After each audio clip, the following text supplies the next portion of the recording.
Je vous dirais, je sais pas, bonsoir, parce que on est presque 18h, ou bien bonjour pour d'autres. Pour qui bonsoir sonnerait faux, je dis bonjour. Je vais vous parler, moi, j'ai eu la grâce déjà d'être ici, donc je remercie mon Dieu, parce que c'est une grâce. Et moi, je vais vous parler d'un homme dont je suis amoureuse personnellement. C'est un homme qui a changé ma vie. C'est mon amoureux de tous les jours, même si un Dieu me dit que maman, non, Jésus n'est pas ton amoureux, faut pas dire ça. Mais moi, Jésus, c'est mon amoureux. Et je trouve mon t-shirt est très beau aussi. Mais il vieillit. Ça fait 3 ans, pasteur. Il faut des nouveaux t-shirts là pour 2020. Faut pas, on peut pas porter tout le temps les vieux trucs là, c'est pas bon ça.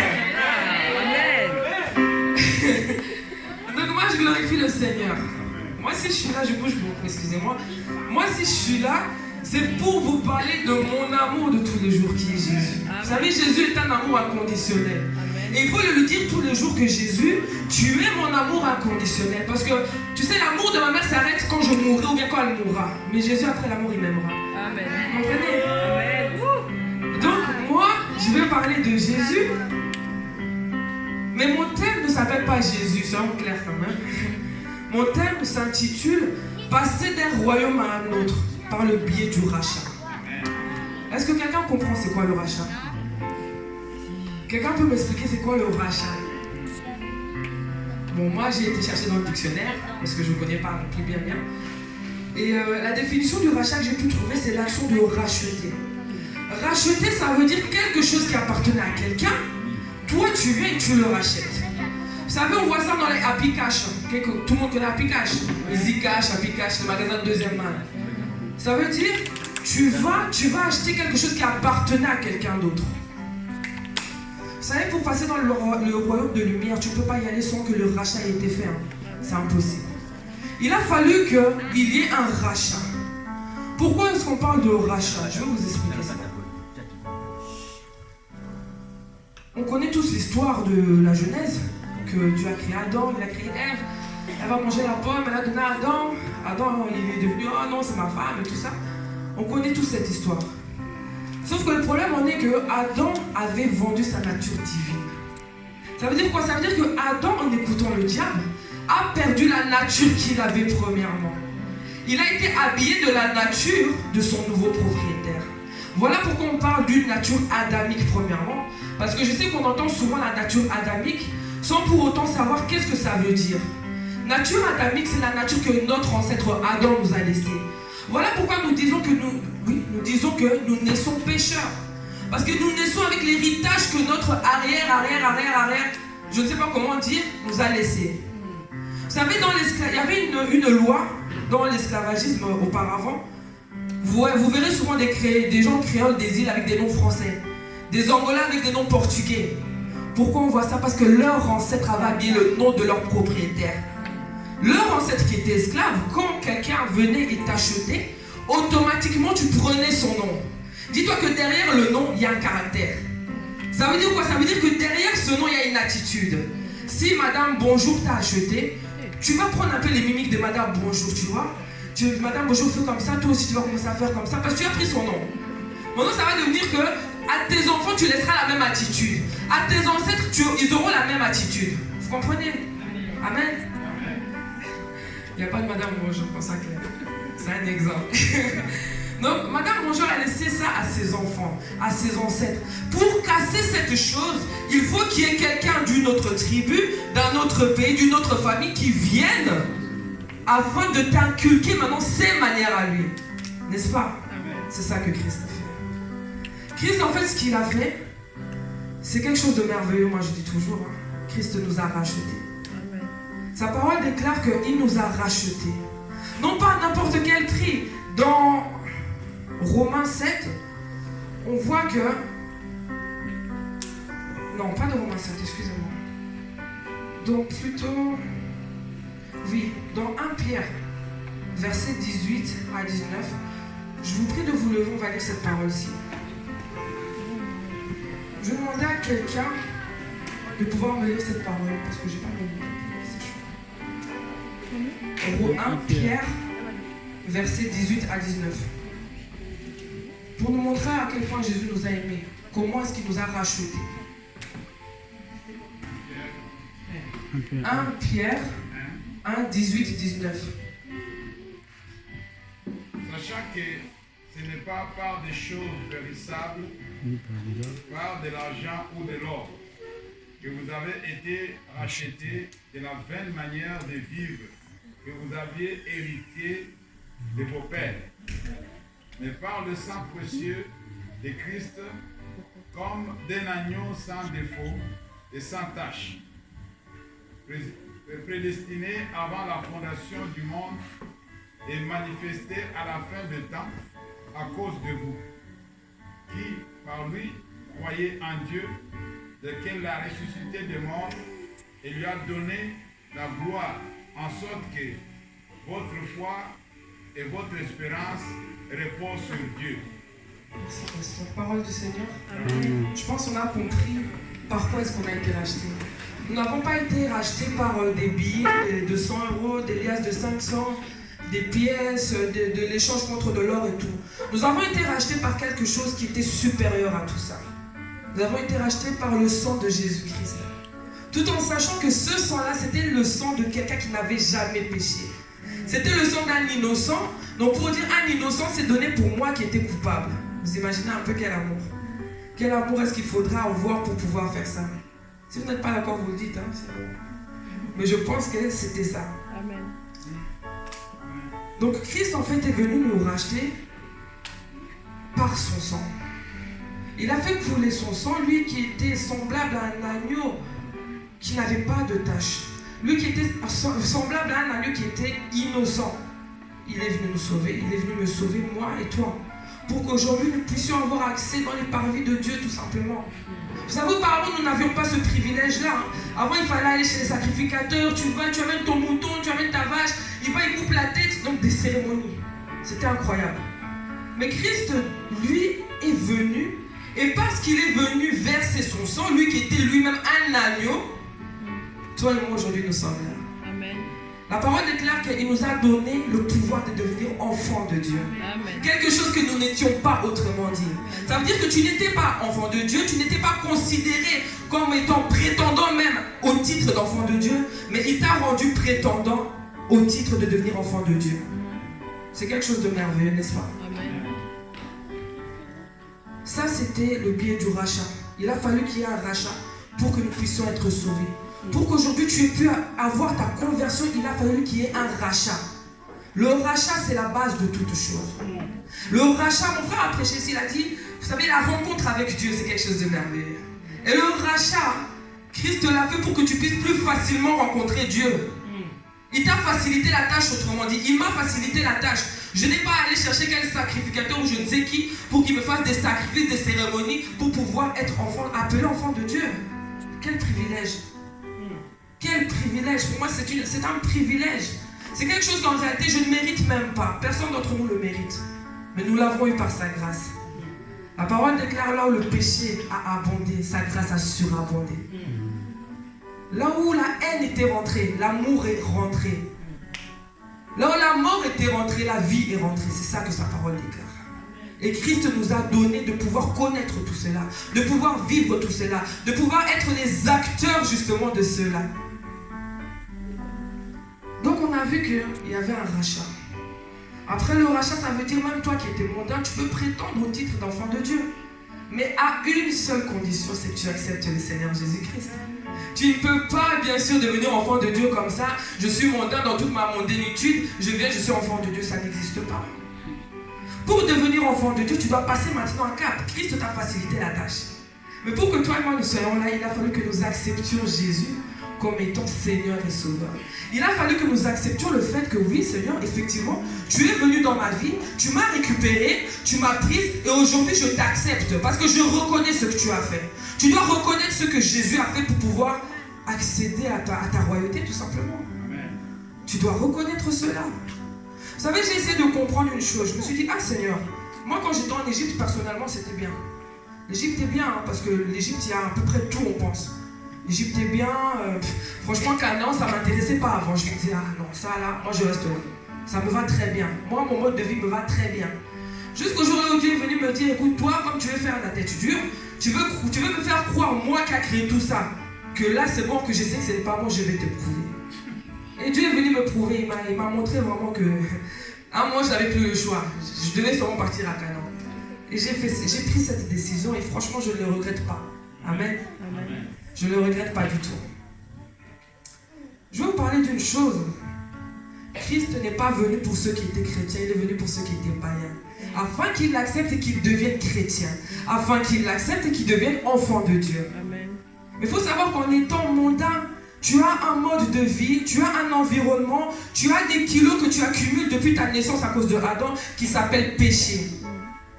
Le péché a un poids, le péché a une puissance et le péché a une force. Et laisse-moi te dire que sans Jésus, c'est impossible de sortir du péché. Tu ne peux pas dire, moi je veux sortir du péché, j'en sortirai quand je veux. C'est impossible. Qui es-tu? Il n'y a que Jésus qui a reçu le pouvoir de pouvoir t'arracher de là et te poser là où le Père veut te voir. Il n'y a que Jésus qui a reçu le pouvoir, assez de force pour porter le péché du monde entier. Toi, tu n'as pas cette force-là. Tu n'as pas la force de dire, moi je me déploie de mes péchés moi-même, c'est impossible. Tu n'es pas Jésus. Il n'y a que Jésus qui a reçu cette mission. Il y a qu'à se faire. Tu peux me porter le sac là, s'il te plaît. Porte-le. Voilà. Vous voyez le péché? Le péché c'est lourd, hein? Non, tu restes là. Tu fais des tours avec. Le péché c'est lourd, mais c'est comme ça qu'on se promène dans la vie en réalité quand on n'a pas Jésus. On est en train de tirer les choses comme ça. Des fois même on les traîne parce qu'on n'arrive pas à les porter. Le péché c'est lourd. Et on fait des tours avec, c'est comme ça. Le péché c'est ça. Le péché c'est ça. Vous voyez le péché? Mais c'est comme ça que moi j'étais, hein, mais je ne m'en rendais pas compte. Moi je croyais que j'étais bien. À un moment donné, je voyais que ça devenait trop lourd, je commence à traîner ça par terre. Maintenant, ce que je veux que tu fasses, c'est que tu ailles contre le mur là et tu pousses le mur. Je veux que tu le déplaces. Ouais. Essaie de transpercer le mur. Tu pousses, tu vois. Non, toi tu te mets contre le mur. Et je veux que tu traverses le mur comme ça. Pour te dire que les péchés, c'est ce que tu portes. Et le péché construit devant toi un mur qui t'empêche d'arriver dans la destinée que Dieu t'avait donnée. Le péché, c'est ça. Le péché, c'est ce que tu portes. Porte-le. Et le péché, c'est l'environnement dans lequel tu es. C'est ça, péché. Vous comprenez? Le péché, c'est pas seulement on pense que oui, c'est quelque chose que j'ai fait. Allez, c'est passé. Le péché, spirituellement, c'est ça. Hein? Ça veut dire quoi? Ça veut dire que c'est lourd, non? C'est pas lourd. Je ne vous dirai pas qu'est-ce qu'il y a dedans, mais c'est lourd. Ça pèse comme ça. Vous voyez, elle a pris, etc. Oh, elle est restée bloquée. Parce que le péché, c'est lourd. Le péché, c'est ce que tu portes. Et c'est ceux qui se trouvent devant toi. Ça veut dire que c'est ton environnement aussi. Je vais vous montrer. Vous voyez maintenant, Jésus, lui, il a reçu la capacité de faire quoi? De venir. Il le prend, il le pose. C'est ça qu'il y avait dedans. Jésus a la capacité de venir, il dépose ton péché, il prend le sac, il retourne le sac. Pour montrer que le sac a changé, il te le donne, il te dit regarde, c'est là-bas qu'il faut être. C'est ça Jésus.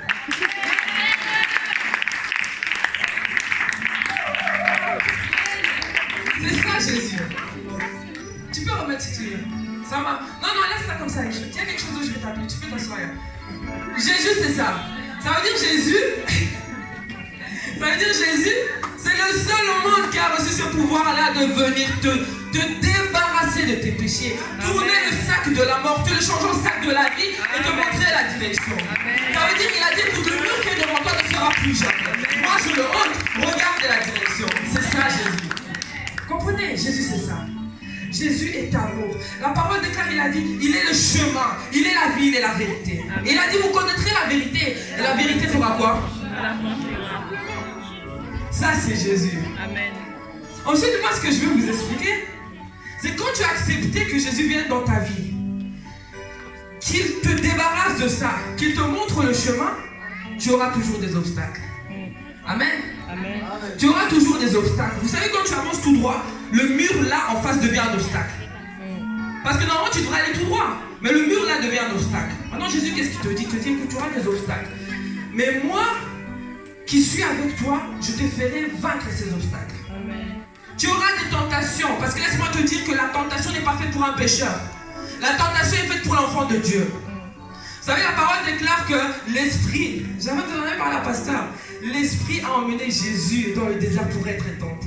Ce n'est pas l'Esprit qui a tenté, n'est-ce pas?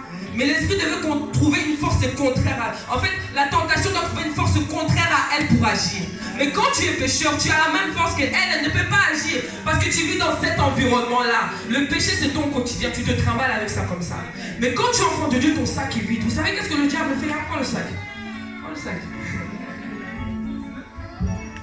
Elle se promène avec son sac de vie dont elle est censée porter les fruits de l'esprit, comme on en a parlé tout à l'heure. Et le diable, le tentateur, vient lui dire, écoute, regarde, ça c'est un beau péché. Tu ne peux pas le mettre un peu dans ton sac. C'est à elle de résister ou pas? C'est à elle de résister. Et je vais vous dire comment elle... Je vais vous dire comment elle va résister. Parce que la parole nous le dit. La parole nous dit dans 1 Corinthiens 13. Si quelqu'un pouvait le prendre s'il vous plaît. 1 Corinthiens 13. Et le lire en moi. Je sais pas si... Non, 10, 13 plutôt. 1 Corinthiens chapitre 10, verset 13. C'est ça. Aucune tentation ne vous est survenue qui a été humaine. Et Dieu, qui est fidèle, ne permettra pas que vous soyez tentés au-delà de vos forces. Mais avec la tentation, il préparera aussi le moyen d'en sortir, afin que vous puissiez la supporter. Amen. Parole du Seigneur. Amen. Vous avez compris quelque chose à cela? Ça veut dire que frère et soeur, tu auras des tentations. J'aurai des tentations parce que j'ai accepté Jésus. La tentation est faite pour nous. Ce n'est plus notre environnement, ce n'est plus notre nature, ça. On ne peut plus se promener avec des péchés, porter des vêtements de péché, des vêtements de la honte comme ça. Moi, par exemple, je vous ai déjà beaucoup bougé. Moi, par exemple, si j'étais habillé de ça, c'est dégueulasse. Si j'étais habillé de ça, qui est-ce qui peut mettre ça aujourd'hui? Tu veux? Bon, qui peut mettre ça aujourd'hui? Personne. Personne, mais c'est ça qu'on avait au-dessus. Avant, c'est ça qu'on avait. Jésus est venu, il a dit, écoute ça, c'est pas pour moi. Tu peux pas porter ça si tu marches avec moi. Tu dois porter des choses un peu comme ça. N'est-ce pas? Des choses propres, un peu bien dessinées, des choses comme ça. C'est ça que Jésus nous donne. C'est ça que Jésus nous donne. Et il nous dit, écoutez, pendant votre marche, vous aurez des tentations. Ça veut dire que vous rencontrerez... J'ai aimé Pasteur Blaise, il a dit une chose, il a dit, si tu ne rencontres pas le diable sur ta route, il faut avoir peur. C'est-à-dire qu'il est derrière toi, bien à côté de toi, toi tu ne le vois pas. Donc tu marches avec, tu te tournes, il se tourne avec toi, mais tu es là, mais j'ai l'impression qu'il y a quelqu'un, mais je vois personne. Mais c'est le diable. Il faut le rencontrer sur ta route. Tu sais, des fois, les tentations, tu dois dire, oui, je vais affronter cette tentation. Parce que mon Dieu m'a dit qu'aucune tentation ne sera au-dessus de mes forces. Il a mis la force en moi au-dessus des tentations de ce monde. Voilà pourquoi quand Satan a dit à Jésus, écoute, je te donnerai ce royaume. Jésus lui a dit, mais ça c'est rien. Mais ça c'est quoi? Ça c'est rien. Parce qu'à l'intérieur de moi, il y a des choses qui valent plus que ça. Amen. Avec Jésus, c'est ça. Vous comprenez? Avec Jésus, il faut avoir la conviction que oui, Seigneur, même si je rencontre les tentations, tu peux... Même si je rencontre les tentations, mais je vaincrai. Je serai plus que vainqueur.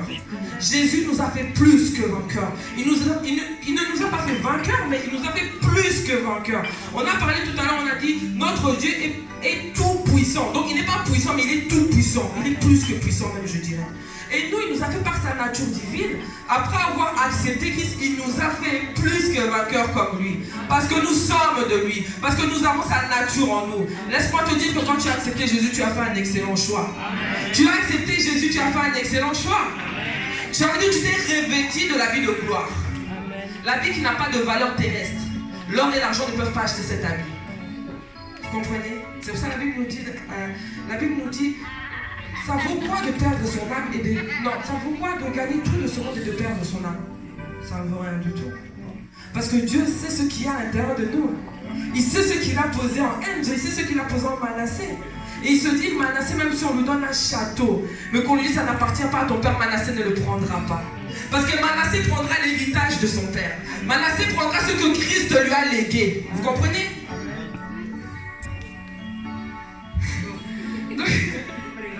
Donc moi, ce que je veux vous dire en cette soirée, c'est simplement Jésus nous a tant aimés. La parole déclare, Dieu a tant aimé le monde qu'il donna son Fils unique. Vous imaginez un peu cet amour-là? Moi, je prends un, je vous le donne, je vous dis, allez, comme je vous aime, prenez les feux.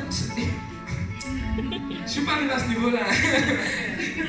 Je suis pas arrivé à ce niveau-là. Faut pas me demander ça encore. Mais avec Dieu, c'est ça. Dieu, il a donné son fils. Il a dit, écoutez, moi, comme j'aime le monde, j'aime l'humanité, j'aime ceux que moi j'ai créés, je vais les sauver. Et le moyen qu'il a vu pour te sauver, c'est Jésus. C'est pour ça que moi, vous savez, moi, Jésus, je lui voue toujours des hymnes à l'amour. Je dis que c'est mon amoureux. J'espère que vous avez compris pourquoi j'ai dit que Jésus, c'est mon amoureux. C'est parce qu'il a donné sa vie pour moi. Donc même mon futur mari ne donnera pas sa vie pour moi. Amen. Jésus, lui, non, pasteur, Jésus... Jésus a donné sa vie pour moi. Et comme je l'ai dit, tous les jours un peu plus il m'étonne, tous les jours un peu plus il m'épate. Malgré mes défauts, mes qualités, il me prend. Amen. Vous comprenez? Parce que son amour surabonde. Son amour a surabondé là où le péché voulait abonder en moi. Moi j'étais abondante en péché, je vous le dis. Moi, c'est Dieu seul. J'étais abondante en péché. Mais ça se voit, j'étais très abondante en péché. Mais la grâce de Dieu est venue, elle a couvert tout ça, et quand elle a couvert, bizarrement, il n'y a plus rien qui se voyait. Amen. Ça veut dire que le péché qui se voyait ne se voyait plus en tant que péché, mais on voyait un habit d'or, on voyait une peau d'or. C'est ça qu'on voyait. Parce que c'est ça que Jésus a déposé en moi, c'est ça qu'il a déposé sur moi. Moi, les hommes peuvent me voir, oh mais regarde, cette fille, elle est tatouée, mais elle est bizarre. C'est pas grave, vois ce que tu veux, moi devant mon Dieu, je suis une nouvelle créature. Vois ce que tu veux, moi devant mon Dieu, je suis une nouvelle créature.